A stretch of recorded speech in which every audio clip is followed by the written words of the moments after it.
This is Small Business Big World, our weekly podcast prepared by the team at Paper Trails. Owning and running a small business is hard. Each week, we'll dive into the challenges, headaches, trends, fun, and excitement of running a small business. After all, small businesses are the heartbeat of America, and our team is here to keep them beating.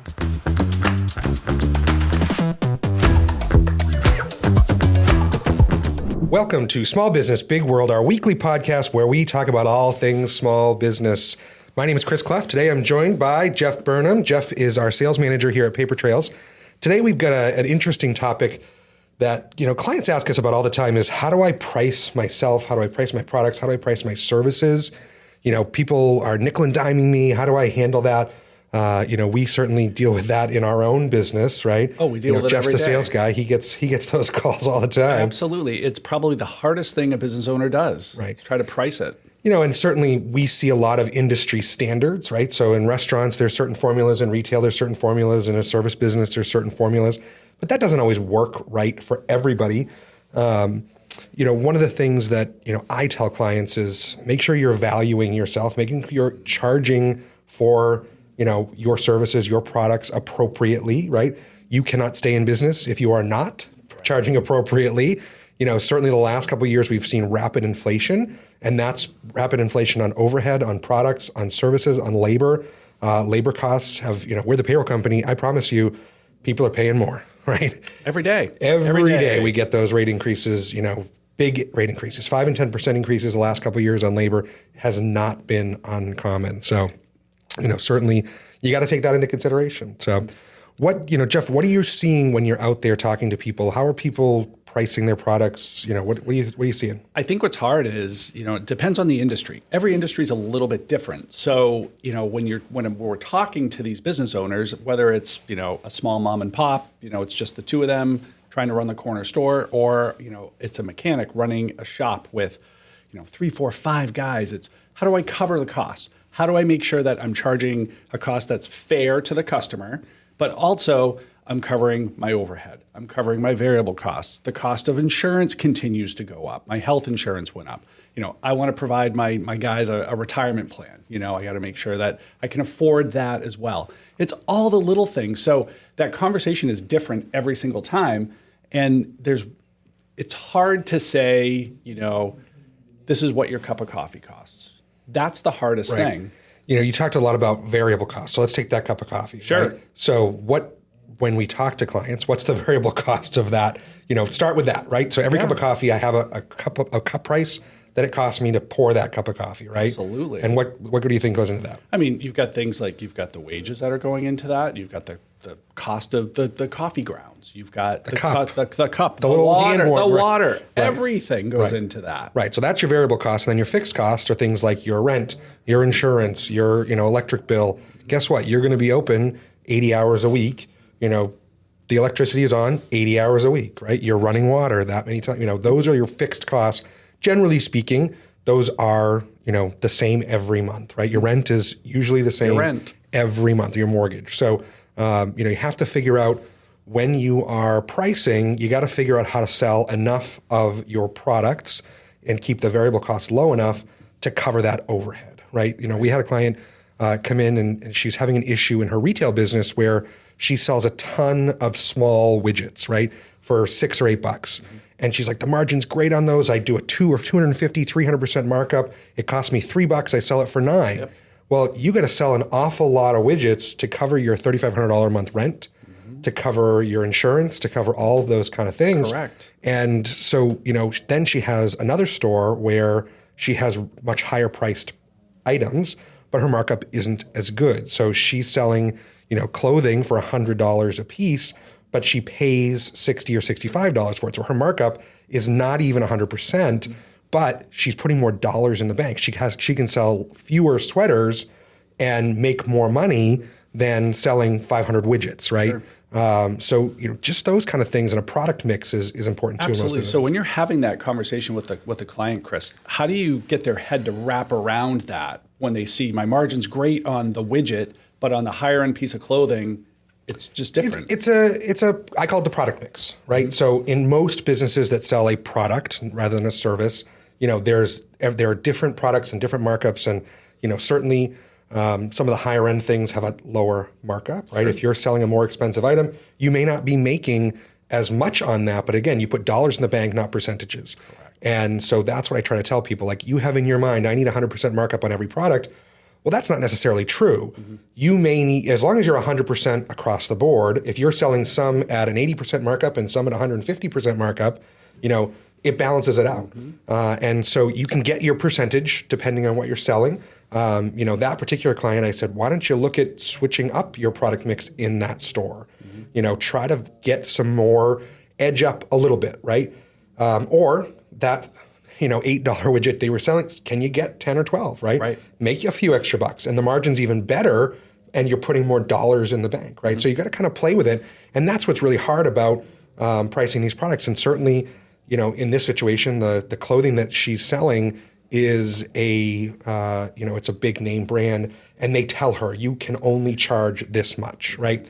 So that's a restriction that she's under. We can't. It's not like the widgets she's selling are her own widgets. There's nothing comparable. It's not like you can go online to www.widget.com and or Amazon and price shop, right? So she has a little more flexibility with those products versus the big name clothing that she's selling. So again, there's not a great answer in any scenario, but it's just things you have to think about in order to survive. Sure.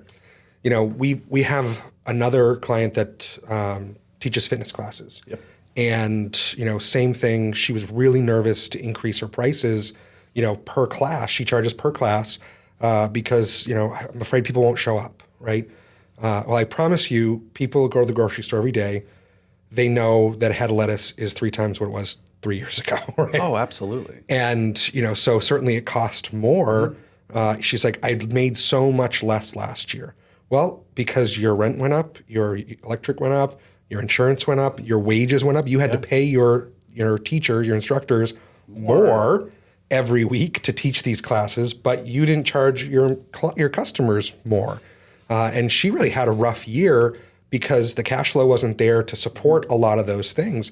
And for her, the variable costs is her labor, right? I mean, she has her, she has her studio and things like that, but she has an hourly rate of X dollars an hour for an instructor, and it's getting that hourly rate, multiplied enough to cover the overhead. Right. And I think a lot of that comes down to when you're going to adjust your prices and you're going to do a price increase, it's letting people know.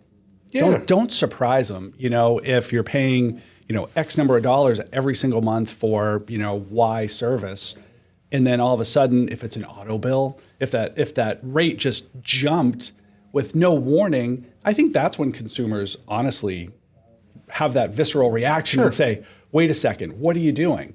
But if you indicate, hey, I've got a price increase coming, it's coming on this date, just like everything else in the world, the head of lettuce example, just like everything else, costs are going up, my costs are going up too, but my service stays, at that high level. Yeah, certainly, we talk a lot about adding value, right? And valuing yourself. Yep.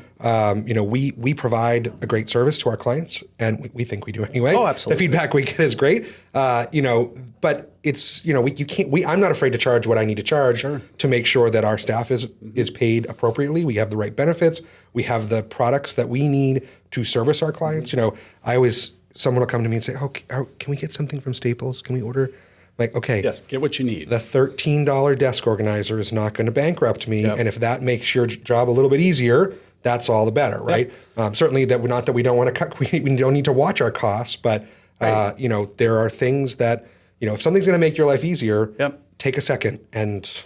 But I know even in paper trails, because it's a great example, it's something that I won't say that we wrestle with it, but it's something that we talk about a lot. Sure. We're really transparent kind of within our management group about, hey, this is what, our costs are. So this is what our pricing looks like. And we have goals and margins and we want to be able to hit those, but we don't want to gouge. Absolutely not. You never want. I mean, you want to make a good living to cover your expenses, to pay your employees. We're a small business too, right? Absolutely. And, we do business with other small businesses in the community. I want everyone to be successful. And, the reason we do all these types of things, the podcast and all the other content that we put out, the education we put out, is because we want our clients to be successful. Yep.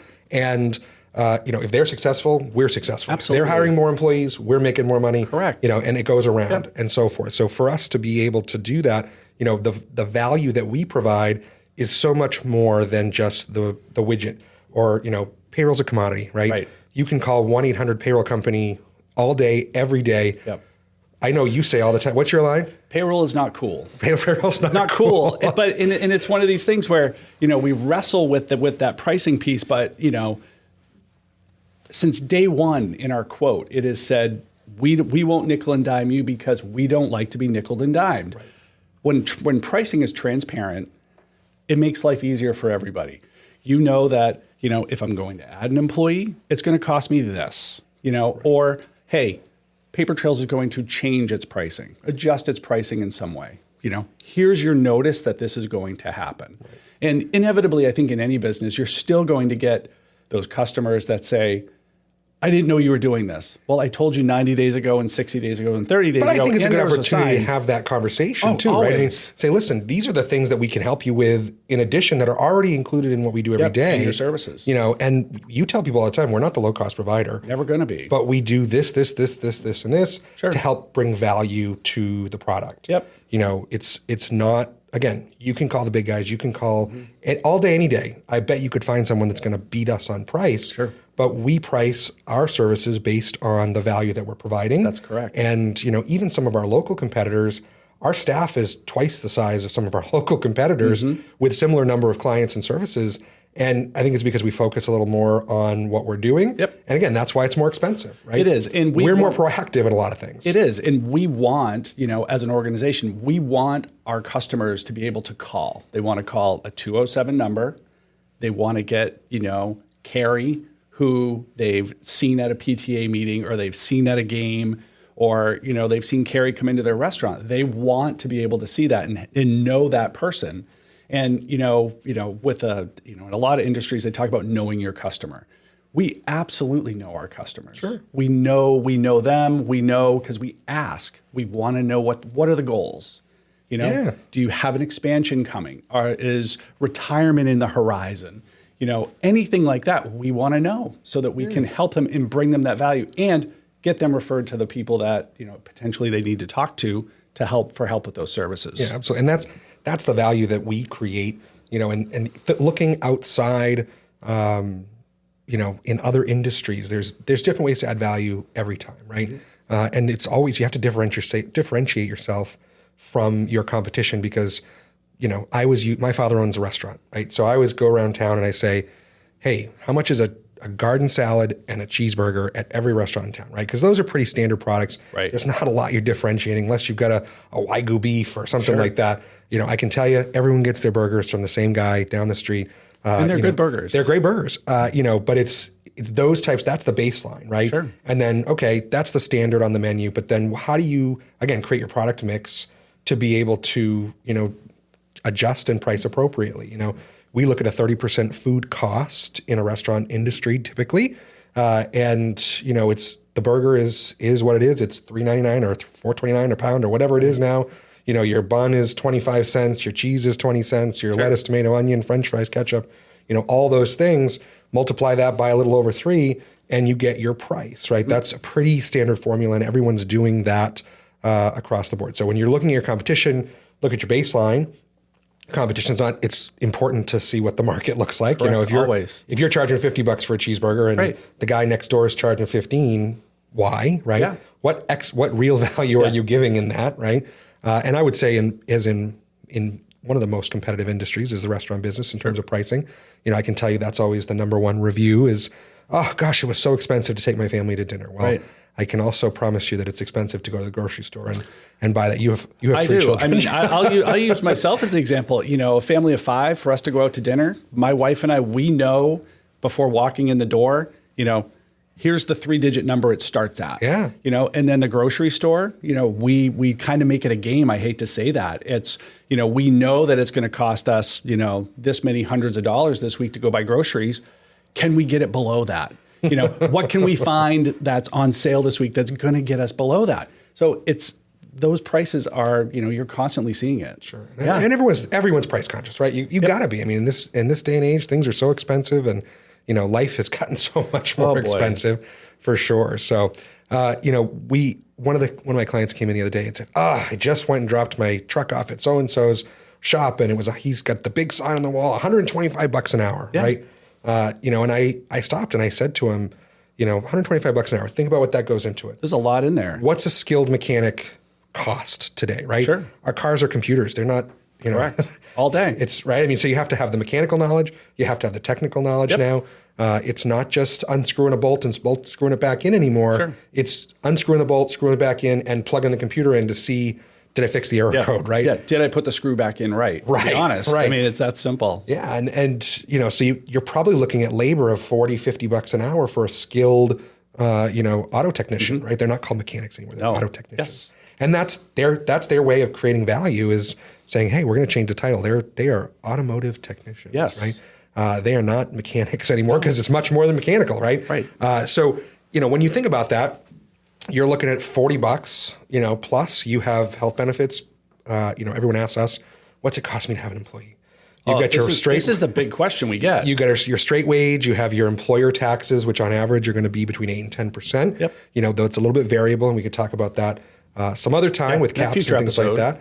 But certainly, that's the baseline, right? Those are the mandatory requirements. But you got workers' comp, and in an automotive area, that's a higher premium than in an office job. That's correct. So you're looking at, that's a percentage of your wages. If you're offering any benefits, right? Health insurance is great. It's the gold standard. It's what everyone wants, of course. But gosh, it's expensive. Yeah. You're looking potentially $500 to $1,000 a month for just an individual. On let top alone of a family. Let alone a family. Yeah. Yeah. So, you've got big costs associated with that. Generally speaking, I can tell you here at Paper Trails, our cost is about 20% more than the straight wage in benefits and taxes and workers' comp and all those kind of things. And 20 to 30% is not uncommon. Right. On top of your wage. So if you're spending $40, you could add another $10 basic at the minimum per hour just to cover that stuff. Sure. Then you have, again, your overhead, the light bill, the rent, all that stuff, education to keep those guys up to date. That $125 an hour gets eaten real quick. It really does. And you think about it, not even just thinking about a dealership, but you go to the local guy who has been servicing your vehicle since you got your first vehicle when you're 16, 18, 20 years old.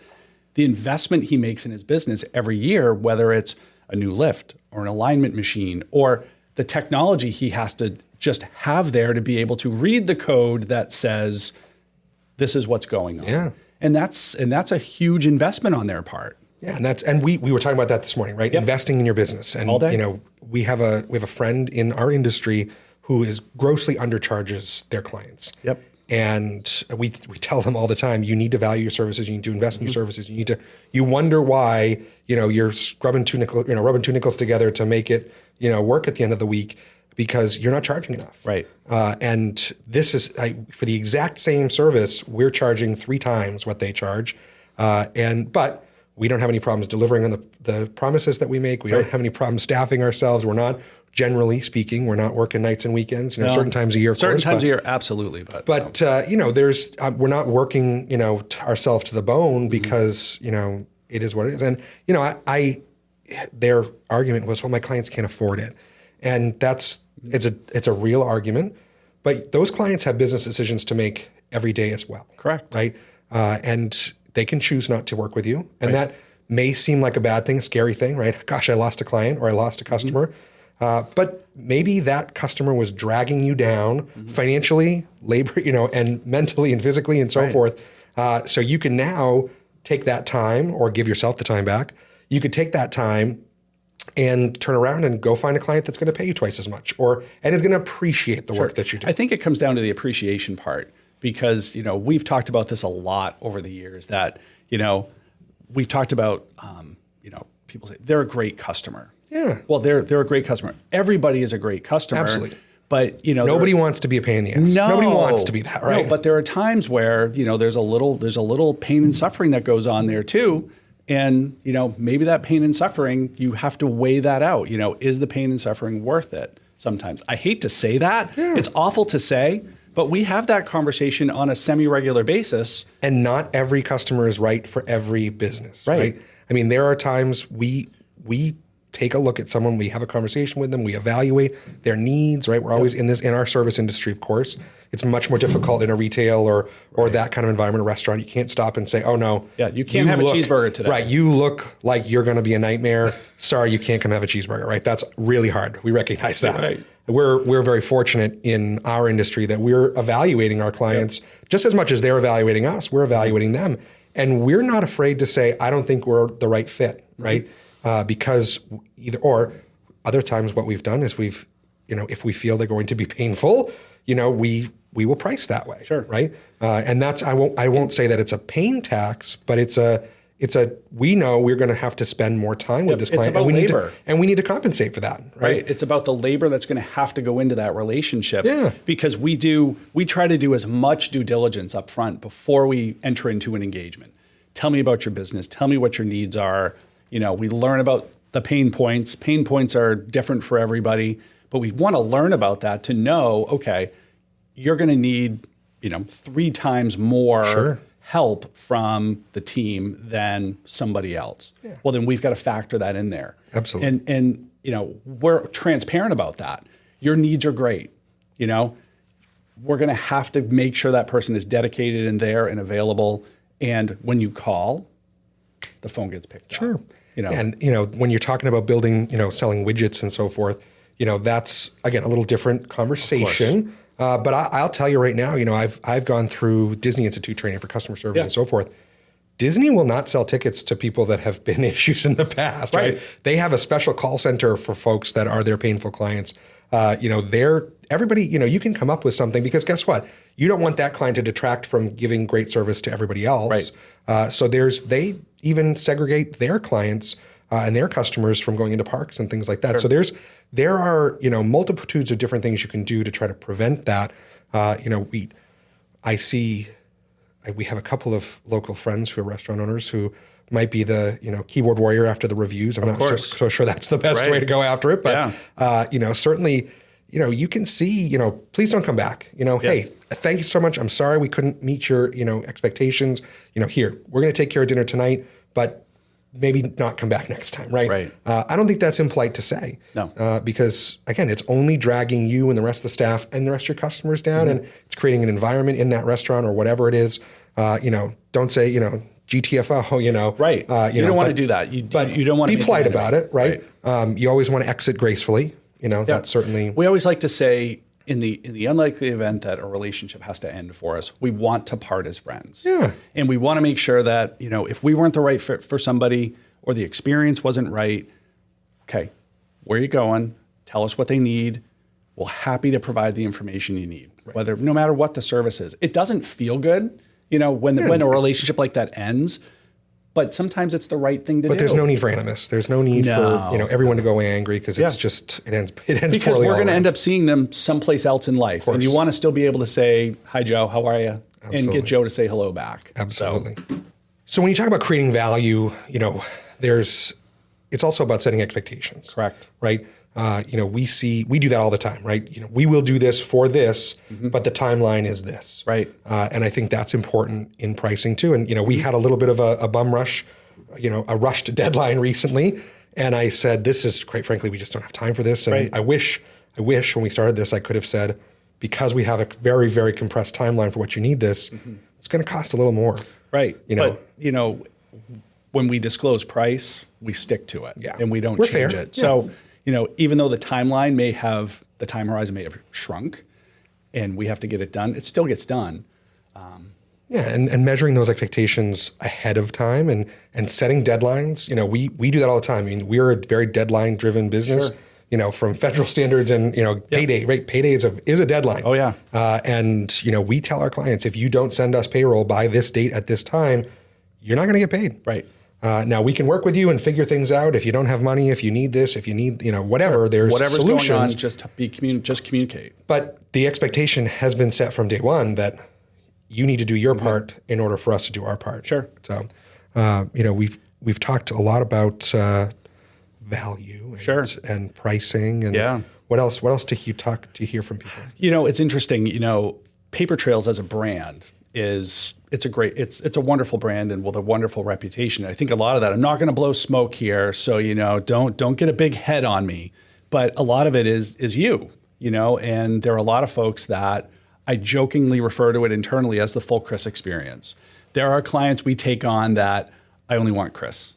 And, Chris has a lot of bandwidth, but Chris can't service 900 plus clients and be available to 900 plus clients. And that's been a real struggle for us as a business as we've grown from clients that we've had for a long, long time. And we've had to move around or shift. And not that the service is any less than it was when I was doing it. Right. But you're right. I mean, there's a relationship value. 100%. And we talk about how to price that, right? We had that conversation yesterday. Oh, yeah. Like, someone wanted the full, I only want to deal with Chris. And I think you said that, we have to keep them, the great and powerful laws behind the curtain. Exactly. But we go a little, the Heisman analogy, whatever we need to do just to kind of keep that little bit of distance. But if that's the expectation, now certainly my capacity as an individual is like you said, I think I'm pretty good at that, but I can't do everything for everybody. No. And so we have to say no sometimes to that. And I think that's an expectation you have to set. And sometimes, hey, gosh, if you're willing to pay for it, you want to pay whatever, those are decisions we make too. And that's, those are pricing decisions we have a conversation about every day too. And again, in our industry, it's much more bespoke. It's much more customized. We are able to evaluate this and price appropriately for that. But it's no different than a lawyer, right? Sure. Guess what? The associate's $300 an hour, the partner's $500 an hour, sure. The paralegal's $250. You're paying for a level of service in that, and that's how they bill, right? Yep. And I'm sure they have in their heads, hey, the associate makes $150 an hour, and we've got to cover this overhead and that overhead, and the copier, and actually they bill you per page and stuff, right? Right. So, but whether it's printed or scanned, those are different ways that everyone makes money. It's pricing yourself. We tend to be more inclusive. Sure. When we price. Some people are pricing. I don't want to say nickel and dimed, but they're more granular in their pricing. So everybody has a different way of doing things. I don't think there's a right or a wrong way to do it because it's such a hard task. It's so hard to sit there and map it out. Yep. Because, hey, I may have a pretty good idea of what my fixed costs are and what my break-even point is to cover that, right? I have to sell 500 cheeseburgers a night to cover my $40,000 rent, right? Mm-hmm. Those are things you can say, but then you have to do it.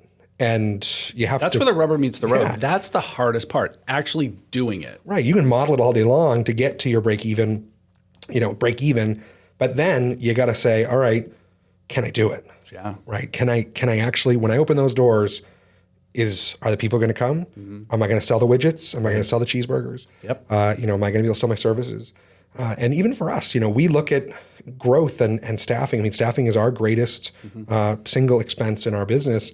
And we try to keep ahead of our growth so that we're hiring ahead of our needs, which certainly costs a little bit more. But in my opinion, I'd rather be ahead of it than behind it. Right. We have been behind it before, where we've all been pulling the very little hair we have left out, and because we weren't ahead of it, right? We have not staffed appropriately in that and that kind of thing. So, it's every business has different challenges and different things. But it's interesting you bring that up because at the latter part of 2023, I'll say late October, early November, we're really good at, looking at our pipeline. What's the work look like coming in for whether it's January 1st or, any time in the new year. And then we try to plan. And then when we look at the pipeline and if something doesn't look like it's going to happen, or they've gone down another road, or it's been pushed out to the latter part of 2024, that helps drive some of the staffing decisions we make because we try to get ahead of it. And you might run a little, it might be a little tight for a real short period of time, but you can't do that to yourself for half a year. And we're fortunate. We know what's coming in. We know our workload. We're very measured in that. Yep. Certainly in a restaurant, right? What restaurant owner hasn't had a Tuesday night where, gosh, Tuesdays we usually do 100 covers and this Tuesday we did 250, right? Yep. Why? Nobody can tell. It just happened. Yep. That's always a challenge for sure. The random snowstorm or whatever. So there's, certainly we have it better than a lot of folks, in planning that stuff. But that comes into pricing too. I mean, that's, we have to know that we've got to build a little cushion in, just this tiny little cushion for us to stay ahead of that. Because right now we're hiring 2 or 3 people a year to manage our growth. And I know, again, if I want to stay ahead of it, I got to kind of collect a little extra to be able to stay ahead of that. So those are things that we take into consideration too. Always. Well, great. Lots of good conversation today. Hopefully we've just given some insight into folks about how to price your products, how to price your services, how to value yourself. Certainly, that's the biggest piece of it. You have to stay in business. You can't sell your widgets. You can't service your clients if you're not in business. So, that's correct. And that starts with the top line. So we tell clients that all the time. Certainly, if you want to get in touch with either of us, you can follow us on Instagram at Paper Trails Payroll. You can visit our website, papertrails.com. I'm Chris at Paper Trails. Jeff is Jeff at papertrails.com. So we are always available if there's anything we can help with in this subject or any other subject. Surely be sure to subscribe, follow, share all of our podcast episodes. It's at Small Business Big World, smallbusinessbigworld.com. Mm-hmm. You can email us, smallbusinessbigworldpodcast@gmail.com. John gave me a really long one there. He did. Smallbusinessbigworldpodcast@gmail.com. And we do have our Facebook group as well for engagement. Feel free to reach out if there's any topics you want to talk about or questions. We certainly can do that. So, absolutely. Thanks very much for listening this week, and we will see you all next Tuesday. Thanks, guys. Bye. Thanks for listening to this week's episode of Small Business Big World. This podcast is a production of Paper Trails. We are a payroll and HR company based in Kennebunk, Maine, and we serve small and mid-sized businesses across New England and the country. If you found this podcast helpful, don't forget to follow us at Paper Trails Payroll across all social media platforms, and check us out at papertrails.com for more information. As a reminder, the views, opinions, and thoughts expressed by the hosts and guests alone. The material presented in this podcast is for general information purposes only and should not be considered legal or financial advice. By inviting this guest to our podcast, Paper Trails does not imply endorsement of or opposition to any specific individual, organization, product, or service.